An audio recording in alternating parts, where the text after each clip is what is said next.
घने जंगलों के बीच हिमालय की गहराइयों में एक गुफा थी, जिसे रक्त गुफा कहा जाता था। मान्यता थी कि वहां एक यक्षिणी निवास करती थी, जो रात के समय प्रकट होती और अनुष्ठान करने वालों की परीक्षा लेती। यदि कोई उसकी परीक्षा में असफल होता तो वह उसका जीवन शक्ति छीन लेती। कई आर्षि और सिद्ध पुरुष उस यक्षिणी से भयभीत थे। वे भगवान परशुराम के पास पहुंचे और उनसे सहायता मांगी।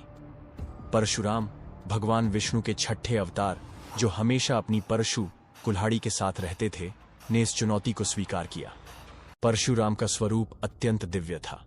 लंबे घुंघराले बाल, सिर पर चंदन का तिलक, गले में रुद्राक्ष की माला और पीले वस्त्र।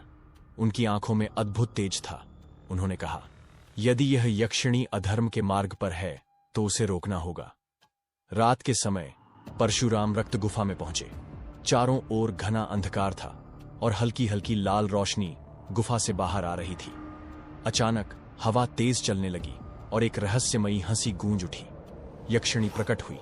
उसकी आंखें लाल थीं, लंबे काले बाल हवा में लहरा रहे थे और उसने काले और लाल वस्त्र धारण कर रखे थे। उसकी सुंदरता मोहक थी, लेकिन उसका स्वर भयावह।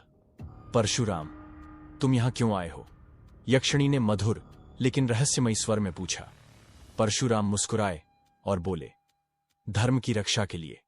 यदि तू निर्दोषों को कष्ट दे रही है तो तुझे रोकना ही होगा। यक्षिणी हंसी और अपने हाथ उठाए। उसकी हथेलियों से काले धुएं की लपटें उठने लगीं और पूरे गुफा में अंधकार फैल गया। उसने आकाश में उड़कर परशुराम पर आक्रमण किया, लेकिन परशुराम अपने दिव्य परशु को घुमाते हुए आगे बढ़े। परशुराम ने आकाश में छलांग लगाई और अपनी कुल्हाड़ी से यक्षिणी के वार को काट दिया। यक्षिणी ने अपनी जादुई शक्तियों से हजारों भ्रम पैदा किए, लेकिन परशुराम ने अपनी दिव्य दृष्टि से असली यक्षिणी को पहचान लिया और अपनी परशु फेंकी। परशु सीधे यक्षिणी के पास जा टकराई, जिससे वह नीचे गिर गई। यक्षिणी ने घायल अवस्था में कहा, मैं अधर्मी नहीं हूं परशुराम। यह गुफा मेरे रक्षक स्वरूप में है, लेकिन एक राक्षस ने मुझ पर शाप डाल दिया था। वह मुझे निर्दोषों पर आक्रमण करने के लिए विवश कर रहा था।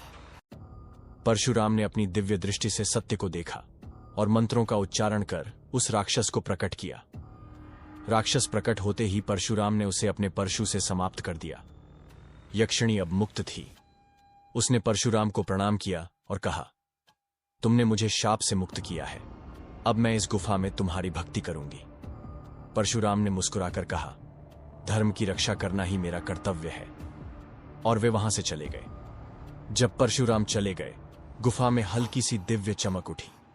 यक्षिणी ने अपनी शक्ति से परशुराम की परशु में एक नई ऊर्जा भर दी, जिससे वह पहले से भी अधिक शक्तिशाली हो गई।